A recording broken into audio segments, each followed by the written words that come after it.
समष्टि अर्थशास्त्र की इस क्लास में आज हम समझने वाले हैं सोलो का आर्थिक वृद्धि मॉडल। क्या समझने वाले हैं?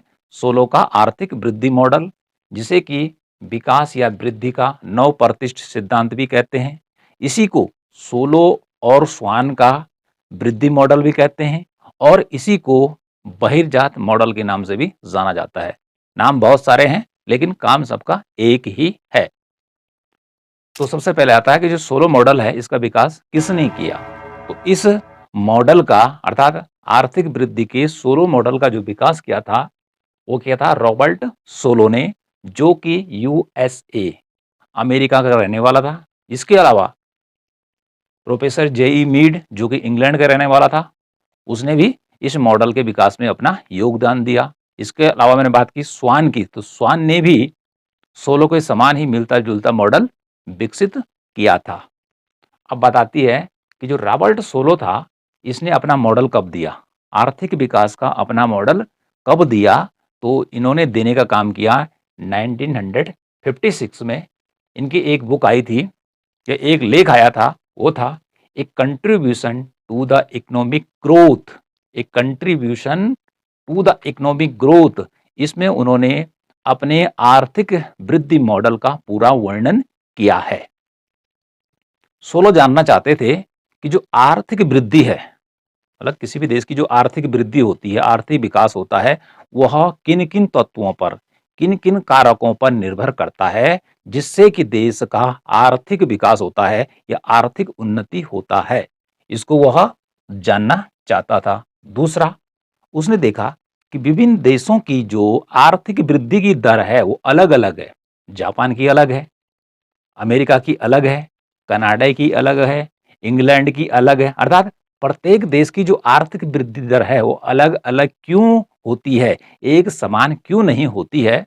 तो इन दो चीजों के ऊपर उसने फोकस किया कि आर्थिक विकास किन किन तत्वों पर निर्भर करता है या आर्थिक विकास कौन कौन से तत्व करते हैं।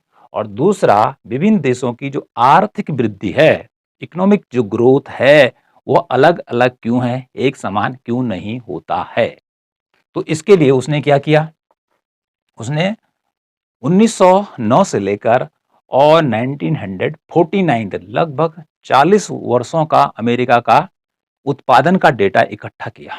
उत्पादन के आंकड़े इकट्ठा किए, उनका विश्लेषण किया, उनको पढ़ा कि अमेरिका का आर्थिक विकास किन किन तत्वों के ऊपर निर्भर कर रहा है, किन किन तत्वों के ऊपर अमेरिका विकास कर रहा है, प्रगति कर रहा है, उत्थान कर रहा है। और उसके बाद उसने अपना मॉडल प्रस्तुत किया, जिसमें उसने बताया कि दीर्घकाल में जो आर्थिक प्रगति है, ये विकास की जो स्थिर अवस्था है, वो कैसे प्राप्त की जा सकती है। जो सोलो था, रॉबर्ट सोलो, अमेरिकन इकोनॉमिस्ट, उसको 1987 में नोबेल पुरस्कार से भी सम्मानित किया गया। दुनिया का सबसे बड़ा जो पुरस्कार राशि की दृष्टि से देखा जाता है वह नोबेल पुरस्कार माना जाता है, और उसे अर्थशास्त्र के क्षेत्र में अर्थात आर्थिक वृद्धि मॉडल का विकास करने के क्षेत्र में उसको नोबेल पुरस्कार से सम्मानित किया गया। सोलो का जो आर्थिक वृद्धि मॉडल है, सोलो का जो आर्थिक वृद्धि मॉडल है, इससे पहले जो मॉडल आया था वो था हैरोल्ड और डोमर का आर्थिक वृद्धि का मॉडल। हैरोल्ड और डोमर का आर्थिक वृद्धि का मॉडल था, इसी का आगे विस्तार या सुधार किसने किया, सोलो ने किया। कहने का अर्थ है कि जो हैरोल्ड और डोमर ने अपना आर्थिक विकास का या आर्थिक वृद्धि का मॉडल दिया था वो कंप्लीट नहीं था, उसमें कई कमियां थी, उनमें सुधार करने का काम किया रॉबर्ट सोलो ने। तो जो हैरोल्ड और डोमर का जो मॉडल है उसमें तीन चीजें बताई गई है, ठीक है। G N is equal to G W is equal to G, ये तीनों बराबर होने चाहिए। यानी कि स्थिर विकास की अवस्था के लिए हैरोल्ड और डोमर ने बताया जो जी एन है वह जी डब्ल्यू के बराबर होना चाहिए, और जी डब्ल्यू किसके बराबर होना चाहिए, जी के बराबर होना चाहिए। तभी जाके कोई अर्थव्यवस्था स्थिर गति से आगे विकास कर सकती है। माना कि जी एन है 3%, तो GWP कितना होना चाहिए? 3%। और GB कितना होना चाहिए? 3%। यदि ये तीनों इक्वल हैं, समान हैं, तभी जाके कोई देश स्थिर गति से आगे बढ़ सकता है। लेकिन इनमें से यदि एक भी क्या होता है, नीचे गिरता है या ऊपर उठता है, तो ऐसी स्थिति में अर्थव्यवस्था स्थिर अवस्था से हट जाती है और उसके बाद इस अवस्था को, तीनों इक्वल अवस्था को प्राप्त करना उसके लिए मुश्किल हो जाता है। इसके लिए उसने कहा छुरी धार संतुलन, अर्थात इस प्रकार का जो संतुलन है, तीनों इक्वल हो जाए, बड़ा असंभव है, बड़ा कठिन है। इसलिए उसको कहा गया छुरी धार संतुलन, नाइफ एज इक्विलिब्रियम। अर्थात ये चाकू की धार के ऊपर चलने के समान है। जिस प्रकार से चाकू की धार के ऊपर नहीं चल सकते हैं, चलेंगे तो क्या होंगे? कट जाएंगे। चाकू नहीं कटने वाला है, जो उसके ऊपर चलेगा वो कटने वाला है। तो छुरी धार संतुलन किसे कहते हैं? जबकि ए बराबर ए होता है। ओके, आगे बात करते हैं कि जो सोलो का आर्थिक वृद्धि मॉडल है वो कुछ मान्यताओं पर आधारित है। उसमें से बहुत सारी जो मान्यताएं हैं वह प्रतिष्ठित सिद्धांत से ली गई हैं। प्रतिष्ठित सिद्धांत से ली गई हैं। अब ये क्योंकि हेरोड और डोमर के बाद आया, तो इसलिए इसके आगे लग गया नव प्रतिष्ठित अर्थशास्त्री। ठीक है, नव प्रतिष्ठित अर्थशास्त्र का एक ये बड़ा अर्थशास्त्री हो गया। तो बहुत सारी मान्यताएं इसने किससे ली है? प्रतिष्ठित अर्थशास्त्र से ले रखी हैं। तो इसकी मान्यताएं क्या क्या, अर्थात सोलो के आर्थिक वृद्धि मॉडल की क्या क्या मान्यताएं हैं, किन मान्यताओं के आधार पर आर्थिक वृद्धि की स्थिर अवस्था को प्राप्त किया जा सकता है। तो मान्यता क्या है? केवल एक वस्तु का उत्पादन होता है, अर्थात देश में केवल एक वस्तु का उत्पादन होता है, एक वस्तु को लेकर चला है।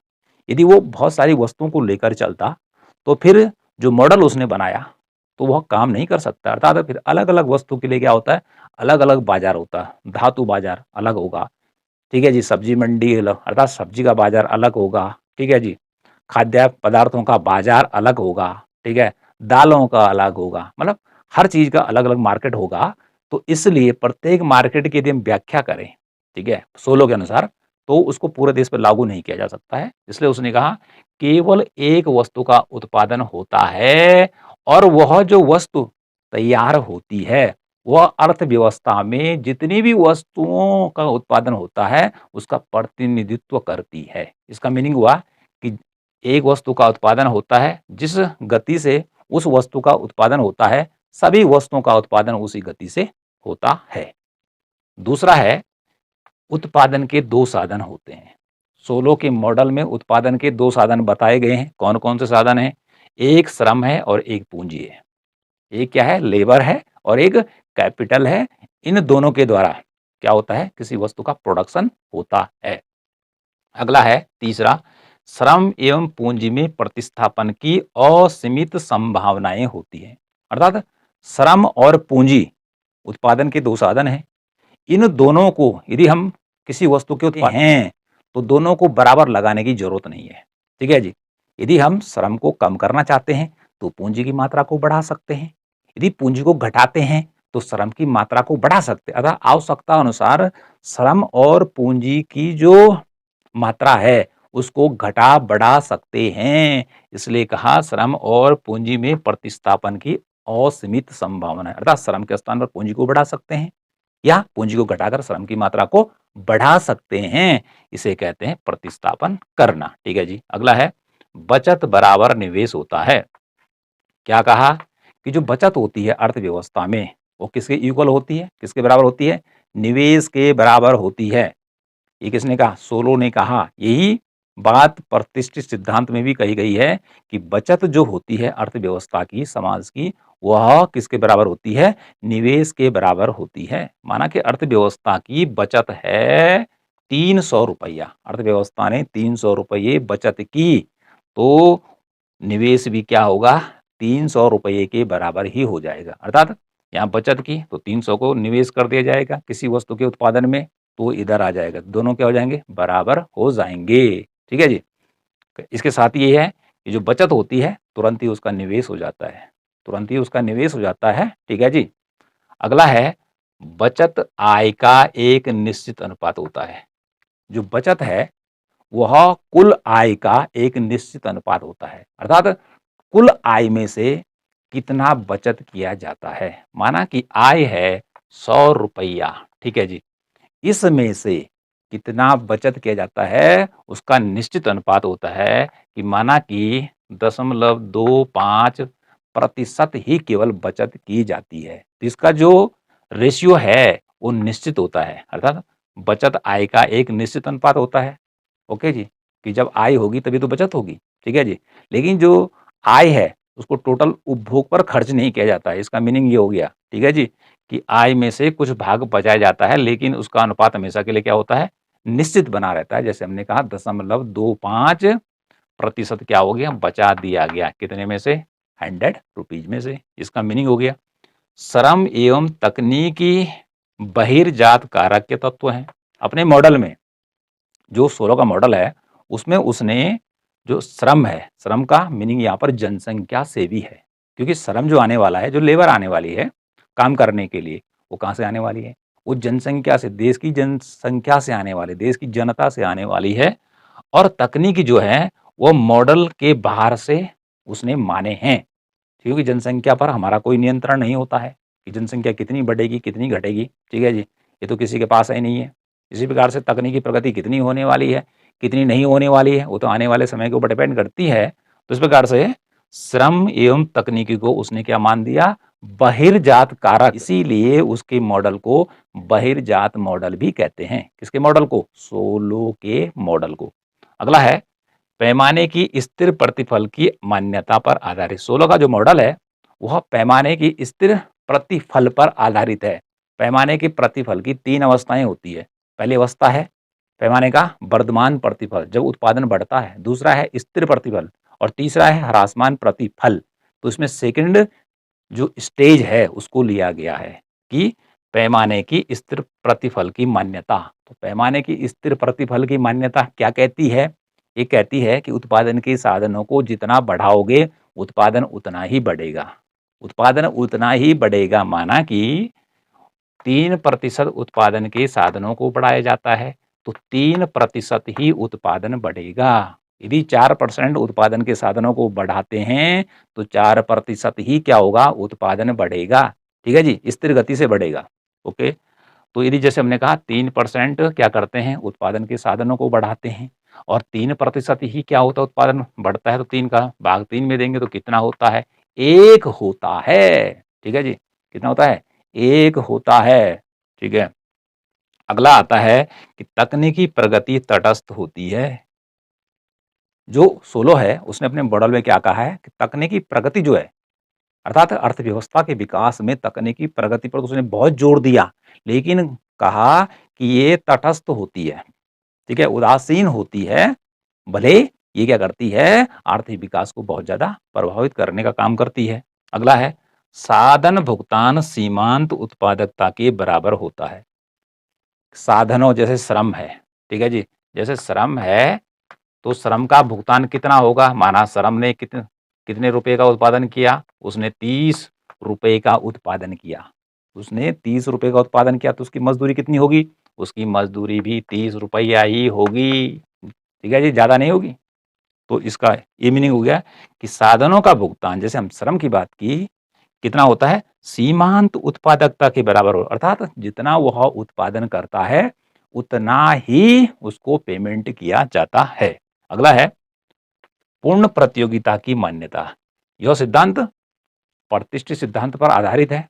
तो यह भी मान लिया गया है कि बाजार में या अर्थव्यवस्था में पूर्ण प्रतियोगिता पाई जाती है, परफेक्ट कंपटीशन पाया जाता है। इसी में है पूर्ण रोजगार की मान्यता। यह मॉडल या सिद्धांत भी मानकर चलता है कि अर्थव्यवस्था में पूर्ण रोजगार पाया जाता है, सभी लोग क्या होते हैं, रोजगार पर लगे रहते हैं। अंतिम है, मजदूरी, ब्याज दर और कीमतें लोचदार होती हैं। क्या बोला, जो मजदूरी है, ब्याज की दर है और कीमतें ये लोचदार होती हैं, अर्थात कीमतें बढ़ भी सकती हैं, मज़दूरी बढ़ भी सकती है, ठीक है जी? और ब्याज दर बढ़ भी सकती है और या घट भी सकती है, तब उसे लोचदार कहते हैं। तो इस प्रकार से इन तीनों में मज़दूरी, ब्याज की दर और कीमतें क्या होती हैं, घटती-बढ़ती रहती हैं और अपना आप क्या होती है, बाज़ार की शक्तियों के द्वारा अर्थव्यवस्था में एडजस्टमेंट होती रहती है। सरकार इसमें किसी भी प्रकार का क्या हस्तक्षेप नहीं करती है। तो इस प्रकार से यह सोलो स्वान मॉडल की मुख्य मान्यताएँ हो गई। इन सबको आपने याद करना है। तो यह वीडियो का पहला पार्ट है, अर्थात सोलो मॉडल का पहला पार्ट है। इस पार्ट में मैंने आपको क्या बताया? हमने ये बताया कि सोलो का जो वृद्धि मॉडल है, उसको किस-किस नाम से जाना जाता है। इसी के साथ हमने बताया आपको कि सोलो क्या जानना चाहता था? तो वो जानना चाहता था कि आर्थिक विकास किन-किन तत्वों पर निर्भर करता है? विभिन्न देशों की आर्थिक वृद्धि में अंतर क्यों होता है? तो इसका जवाब निकालने के लिए उसने अमेरिका के आंकड़ों का अध्ययन किया। उसके बाद वो नतीजे पे निकला कि आर्थिक विकास किन-किन तत्वों पर निर्भर करता है।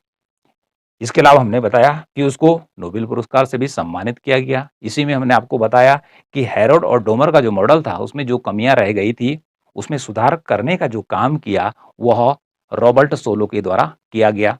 नेक्स्ट वीडियो में हम इससे आगे क्या करेंगे, सोलो के मॉडल को एक्सप्लेन करेंगे।